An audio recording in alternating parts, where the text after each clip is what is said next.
ಸ್ನೇಹಿತರೆ ನಮಸ್ಕಾರ.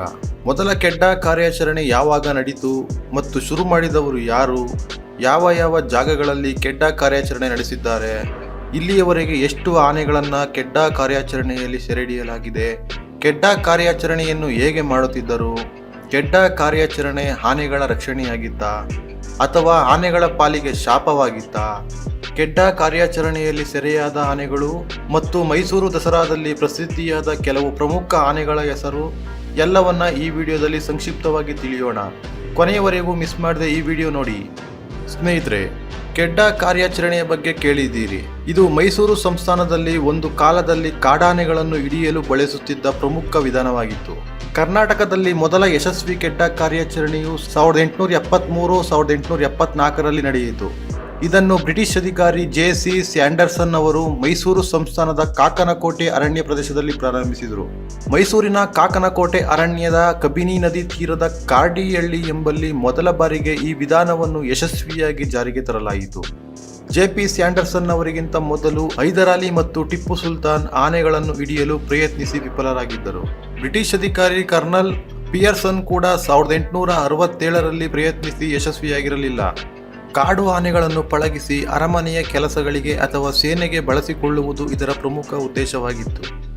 ವನ್ಯಜೀವಿ ಸಂರಕ್ಷಣಾ ಕಾಯಿದೆ 1972ರಲ್ಲಿ ಜಾರಿಗೆ ಬಂದ ನಂತರ ಈ ಕಾರ್ಯಾಚರಣೆಯನ್ನು ಅಧಿಕೃತವಾಗಿ ನಿಷೇಧಿಸಲಾಗಿತ್ತು. 1971ರಲ್ಲಿ ನಡೆದ ಕೆಡ್ಡ ಕಾರ್ಯಾಚರಣೆಯು ಮೈಸೂರಿನ ಕೊನೆಯ ಕಾರ್ಯಾಚರಣೆಯಾಗಿದೆ. 17ನೇ ಶತಮಾನದಲ್ಲಿ ಮೊದಲು ಪ್ರಯತ್ನಿಸಿದವರು ಹೈದರಾಲಿ, ಆದರೆ ಆ ಪ್ರಯತ್ನ ಯಶಸ್ವಿಯಾಗಿರಲಿಲ್ಲ.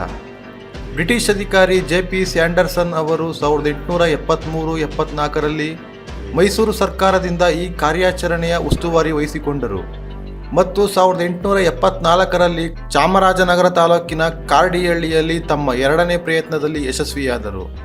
ಜೆ.ಪಿ. ಸ್ಯಾಂಡರ್ಸನ್ ರವರು ಢಾಕಾದಲ್ಲಿ, ಅಂದರೆ ಇಂದಿನ ಬಾಂಗ್ಲಾದೇಶದಲ್ಲಿ ಕೆಡ್ಡ ವಿಭಾಗದ ಮೇಲ್ವಿಚಾರಕರಾಗಿ ಕೆಲಸ ಮಾಡಿದ ನಂತರ 1875ರಲ್ಲಿ ಮೈಸೂರಿಗೆ ಬಂದು ಕೆಡ್ಡ ವ್ಯವಸ್ಥೆಯನ್ನು ಅಳವಡಿಸಿ ಮತ್ತು ಪರಿಪೂರ್ಣಗೊಳಿಸಿದರು. ಕೆಡ್ಡ ಕಾರ್ಯಾಚರಣೆಯ ಪ್ರಮುಖ ಸ್ಥಳವೆಂದರೆ ಕಾಕನಕೋಟೆ ಅರಣ್ಯ ಪ್ರದೇಶದ ಕಬಿನಿ ನದಿಯ ದಡದಲ್ಲಿ. ಇದು ಮೈಸೂರು ಸಂಸ್ಥಾನದ ಅಡಿಯಲ್ಲಿ ಪ್ರಮುಖ ಸ್ಥಳವಾಗಿತ್ತು. ಸ್ಯಾಂಡರ್ಸನ್ ಅವರ ಆರಂಭಿಕ ಯಶಸ್ವಿ ಕಾರ್ಯಾಚರಣೆಗಳು ಚಿಕ್ಕಮೊಳೆ ಮತ್ತು ದೊಡ್ಡಮೊಳೆ ಪ್ರದೇಶಗಳಲ್ಲಿ ನಡೆದಿದ್ದವು. 1971ರವರೆಗೂ ಮೈಸೂರಿನ ಕಾಕನಕೋಟೆ ಕೆಡ್ಡದಲ್ಲಿ ಒಟ್ಟು 36 ಕೆಡ್ಡ ಕಾರ್ಯಾಚರಣೆಗಳನ್ನು ನಡೆಸಲಾಗಿದೆ. ಕಾರ್ಡಿಹಳ್ಳಿಯಲ್ಲಿ ನಡೆದ ಸ್ಯಾಂಡರ್ಸನ್ ರವರ ಮೊದಲ ಯಶಸ್ವಿ ಕೆಡ್ಡದಲ್ಲಿ 54 ಆನೆಗಳನ್ನು ಸೆರೆಹಿಡಿಯಲಾಯಿತು. 1970-71ರ ಕೊನೆಯ ಕೆಡ್ಡ ಕಾರ್ಯಾಚರಣೆ ಕಾಕನಕೋಟೆಯಲ್ಲಿ ನಡೆಯಿತು. ಇದರಲ್ಲಿ 47 ಆನೆಗಳನ್ನು ಸೆರೆಹಿಡಿಯಲಾಯಿತು. ಒಟ್ಟಾರೆಯಾಗಿ ಈ ಕಾರ್ಯಾಚರಣೆಗಳ ಮೂಲಕ 106 ಆನೆಗಳನ್ನು ಸೆರೆಹಿಡಿಯಲಾಗಿದೆ. ಕಾಕನಕೋಟೆ ಕೆಡ್ಡ ಕಾರ್ಯಾಚರಣೆಗಳಲ್ಲಿ ಸೆರೆಹಿಡಿಯಲಾದ ಆನೆಗಳ ಸಂಖ್ಯೆ ನೋಡುವುದಾದರೆ 1890-91ರಲ್ಲಿ 107 ಆನೆಗಳು, 1891-92ರಲ್ಲಿ 75 ಆನೆಗಳು, 1892-93ರಲ್ಲಿ 76 ಆನೆಗಳು, 1895-96ರಲ್ಲಿ 33 ಆನೆಗಳು, 1896-97ರಲ್ಲಿ 170 ಆನೆಗಳು, 1896-97ರಲ್ಲಿ ಕಾಕನಕೋಟೆ ಮತ್ತು ಗೋಪಾಲಸ್ವಾಮಿ ಬೆಟ್ಟದಲ್ಲಿ 170 ಆನೆಗಳನ್ನು ಹಿಡಿಯಲಾಯಿತು. 1897-98ರಲ್ಲಿ 27 ಆನೆಗಳನ್ನು ಹಿಡಿಯಲಾಯಿತು. 1898 ಮತ್ತು 99ರಲ್ಲಿ 17 ಆನೆಗಳು, 1995 ಮತ್ತು 96ರಲ್ಲಿ 78 ಆನೆಗಳು, 1909-10ರಲ್ಲಿ 91 ಆನೆಗಳು, 1913-14ರಲ್ಲಿ 109 ಆನೆಗಳು, 1919-20ರಲ್ಲಿ 50 ಆನೆಗಳು, 1922-23ರಲ್ಲಿ 22 ಆನೆಗಳು, 1923-24ರಲ್ಲಿ 51 ಆನೆಗಳು, 1929-30ರಲ್ಲಿ 88 ಆನೆಗಳು, 1935-36ರಲ್ಲಿ ಚಿತ್ರಗಳಿಗಾಗಿಯೇ ಬರೋಬ್ಬರಿ 60 ಕಾಡಾನೆಗಳನ್ನು ಸೆರೆಹಿಡಿಯಲಾಯಿತು. ನಂತರ ಬಿಡುಗಡೆ ಮಾಡಲಾಯಿತು.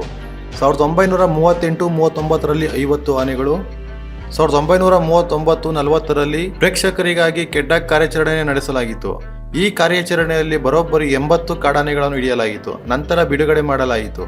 1940-41ರಲ್ಲಿ 7, 1948-49ರಲ್ಲಿ 35, 1949-50ರಲ್ಲಿ 38 ಆನೆಗಳು, 1953-54ರಲ್ಲಿ 77 ಆನೆಗಳು, 1960-61ರಲ್ಲಿ 66 ಆನೆಗಳು, 1967-68ರಲ್ಲಿ 88 ಆನೆಗಳು. ಕೊನೆಯದಾಗಿ 1970-71ರಲ್ಲಿ 47 ಆನೆಗಳನ್ನು ಕೆಡ್ಡ ಕಾರ್ಯಾಚರಣೆಯಲ್ಲಿ ಸೆರೆಹಿಡಿಯಲಾಯಿತು. ವನ್ಯಜೀವಿ ಸಂರಕ್ಷಣಾ ಕಾಯ್ದೆ ವೈಲ್ಡ್ ಲೈಫ್ ಪ್ರೊಟೆಕ್ಷನ್ ಆಕ್ಟ್ 1972 ಜಾರಿಗೆ ಬಂದ ನಂತರ ಕ್ರೂರ ಪದ್ಧತಿಯನ್ನು ನಿಷೇಧಿಸಲಾಯಿತು. ಕೆಡ್ಡ ಎಂದರೆ ಸಾಮಾನ್ಯವಾಗಿ ಮರದ ಬೇಲಿ ಬಳಸಿ ಆನೆಗಳನ್ನು ಹಿಡಿಯುವ ವಿಧಾನ. ಕಾಡಾನೆಗಳ ಹಿಂಡಿನ ಸಂಚಾರ ಮಾರ್ಗಗಳು, ನೀರು ಮತ್ತು ಮೇವಿನ ಸ್ಥಳಗಳನ್ನು ನಿರಂತರವಾಗಿ ಪತ್ತೆ ಹಚ್ಚುವುದು. ಕಾಡಾನೆಗಳ ಸಂಚಾರದ ಪ್ರಮುಖ ಮಾರ್ಗದಲ್ಲಿ ಪನಲ್ ಆಕಾರದಲ್ಲಿ ದಾರಿ ಕಿರಿದಾಗುತ್ತಾ ಹೋಗುವ ಹಾಗೆ ದೊಡ್ಡದಾದ ಮತ್ತು ಬಲಿಷ್ಠವಾದ ಮರದ ಬೇಲಿ ಅಂದರೆ ಕೆಡ್ಡ ನಿರ್ಮಿಸುವುದು. ಈ ಬೇಲಿ ಸುಮಾರು 12 ಅಡಿ ಎತ್ತರವಿರುತ್ತಿತ್ತು. ಪ್ರವೇಶ ದ್ವಾರದಲ್ಲಿ ಬಲಿಷ್ಠವಾದ ಗೇಟ್ ಅಳವಡಿಸಲಾಗುತ್ತಿತ್ತು. ಈ ಸ್ಥಳಗಳನ್ನು ಮರೆಮಾಡಲಾಗುತ್ತಿತ್ತು. ಈ ಕಾರ್ಯಾಚರಣೆ ನುರಿತ ಆನೆಗಳ ಸಹಾಯದಿಂದ ನಡೆಯುತ್ತಿತ್ತು. ಈ ಕಾರ್ಯಾಚರಣೆ ಕುಮ್ಕಿ ಆನೆಗಳ ಸಹಾಯದಿಂದ ನಡೆಯುತ್ತಿತ್ತು. ಈ ಕಾರ್ಯಾಚರಣೆಯಲ್ಲಿ ಮಾವುತರು ಮತ್ತು ಕಾವಾಡಿಗಳು ಜೊತೆಗೆ 106 ಸಂಖ್ಯೆಯ ಡ್ರಮ್ ಬಾರಿಸುವವರು ಜೊತೆಗೆ ಸಿಬ್ಬಂದಿಗಳನ್ನು ಒಳಗೊಂಡ ತಂಡವನ್ನು ಸಿದ್ಧಪಡಿಸುವುದು. ಆನೆಗಳ ದೊಡ್ಡ ಹಿಂಡನ್ನು ಸುಮಾರು 16 ರಿಂದ 25 ಚದುರ ಕಿಮಿ ವಿಸ್ತೀರ್ಣದಲ್ಲಿ ಮಾನವರು ಮತ್ತು ಕುಮ್ಕಿ ಆನೆಗಳ ಸಹಾಯದಿಂದ ಸುತ್ತುವರಿಯುವುದು. ಡ್ರಮ್ ಬಾರಿಸುವುದು, ಗುಂಡು ಹಾರಿಸುವುದು, ಬೆಂಕಿ ಹಚ್ಚುವುದು, ಜೋರಾಗಿ ಕೂಗುವುದರ ಮೂಲಕ ಆನೆಗಳನ್ನು ಎದುರಿಸಿ ಅವು ಪಲಾಯನ ಮಾಡುವಂತೆ ಮಾಡುವುದು. ಆನೆಗಳ ಹಿಂಡನ್ನು ಕ್ರಮೇಣವಾಗಿ ಪನಲ್ ಆಕಾರದ ಕಿರಿದಾದ ಮಾರ್ಗದ ಮೂಲಕ ಒತ್ತಾಯಪೂರ್ವಕವಾಗಿ ಓಡಿಸಿ ಕೊನೆಗೆ ಮರೆಮಾಚಿದ ಕೆಡ್ಡಾದ ಒಳಗೆ ತಳ್ಳುವುದು. ಎಲ್ಲ ಆನೆಗಳು ಒಳಗೆ ಬಂದ ನಂತರ ಕೂಡಲೇ ಬೇಲಿಯ ಗೇಟ್ಗಳನ್ನು ಭದ್ರವಾಗಿ ಮುಚ್ಚುವುದು. ಸೆರೆಯಾದ ಆನೆಗಳಿಗೆ ಆಹಾರ ನೀಡದೆ ಅವುಗಳ ಮೇಲೆ ಕುಮ್ಕಿ ಆನೆಗಳನ್ನು ಬಳಸಿ ಬಲವಂತವಾಗಿ ಹಗ್ಗ ಕಟ್ಟಿ ನಿಶಕ್ತಗೊಳಿಸಿ ನಂತರ ನಿಧಾನವಾಗಿ ಅವುಗಳಿಗೆ ತರಬೇತಿ ನೀಡಿ ಕೆಲಸಕ್ಕೆ ಬಳಸಿಕೊಳ್ಳುವುದು.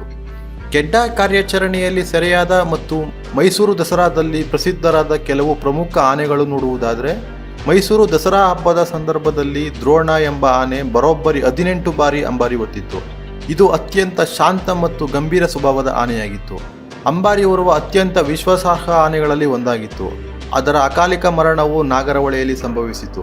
ಇದು ಅನೇಕರಿಗೆ ದುಃಖ ತಂದಿತು. ನಂತರ ಅರ್ಜುನ 1968ರ ಕೆಡ್ಡ ಕಾರ್ಯಾಚರಣೆಯಲ್ಲಿ ಸೆರೆಯಾದ ಮತ್ತೊಂದು ಆನೆ. ಅರ್ಜುನ ಮೈಸೂರು ದಸರಾದಲ್ಲಿ ಬರೋಬ್ಬರಿ 9 ಬಾರಿ ದಸರಾದಲ್ಲಿ ಚಿನ್ನದ ಅಂಬಾರಿ ಹೊತ್ತು ಪ್ರಸಿದ್ಧನಾಗಿದ್ದ. ದ್ರೋಣನ ನಂತರ 1999ರಲ್ಲಿ ಅರ್ಜುನ ಒಮ್ಮೆ ಅಂಬಾರಿ ಹೊತ್ತಿದ್ದ. ಆದರೆ ನಂತರದ ದಿನಗಳಲ್ಲಿ ಮಾವುತನನ್ನು ಕೊಂದ ಆರೋಪದಲ್ಲಿ ಅರ್ಜುನನನ್ನು ಉತ್ಸವದಿಂದ ಹೊರಗುಳಿಸಲಾಯಿತು. ಗುಣದಲ್ಲಿ ಸ್ವಲ್ಪ ಕೀಟಲೆ ಸ್ವಭಾವವಿರುವ ಅರ್ಜುನನ ಮೇಲೆ ಸಾಕಷ್ಟು ಟೀಕೆಗಳು ಬಂದವು. ಆದರೂ ಬಲರಾಮನಿಗೆ ವಯಸ್ಸಾದ ಕಾರಣ ಅಂಬಾರಿ ಹೊರುವ ಜವಾಬ್ದಾರಿ ಅರ್ಜುನನಿಗೆ ಮತ್ತೆ ನೀಡಲಾಯಿತು. 2012ರಿಂದ 2019ರವರೆಗೆ ಮೈಸೂರು ದಸರಾದಲ್ಲಿ ಚಿನ್ನದ ಅಂಬಾರಿಯನ್ನು ಹೊರುವ ಪ್ರಮುಖ ಆನೆಯಾಗಿತ್ತು ನಮ್ಮ ಅರ್ಜುನ. 2019ರ ನಂತರ ಅರ್ಜುನ ನಿವೃತ್ತಿಯಾದನು. ನಂತರ ಅಂಬಾರಿ ಹೊರುವ ಜವಾಬ್ದಾರಿಯನ್ನು ಅಭಿಮನ್ಯುಗೆ ವಹಿಸಲಾಯಿತು. ಅಭಿಮನ್ಯು ಪ್ರಸ್ತುತ ಮೈಸೂರು ದಸರಾದಲ್ಲಿ ಚಿನ್ನದ ಅಂಬಾರಿ ಹೊರುವ ಪ್ರಮುಖ ಆನೆಯಾಗಿದ್ದಾನೆ.